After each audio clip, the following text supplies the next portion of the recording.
अस्सलाम वालेकुम नाजरीन, उम्मीद है आप सब खैरियत से होंगे। आज गांव में जानवरों की आज़ादी का दिन है। देहात में चूँकि मार्च के अवाइल में पहले हफ्तों में जानवरों को घरों पे बंद किया जाता है ताकि काश्तकारी किया जा सके।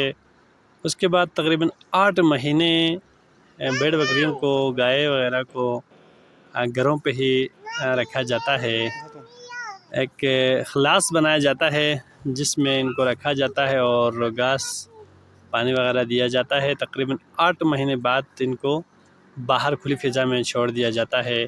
जब फसल कटाई मुकम्मल हो जाता है तो बाहर छोड़ते हैं। उस दिन आप कह सकते हैं कि जानवरों की आज़ादी का दिन है। वो उस दिन बहुत खुश होते हैं। जो जानवर है आप देख सकते हैं, आप इनको बाहर छोड़े हैं। अभी ये बाहर जाएंगे और खुली फ़िज़ा में जाएंगे और वहाँ से पेट भर कर खा के वापस लौटेंगे।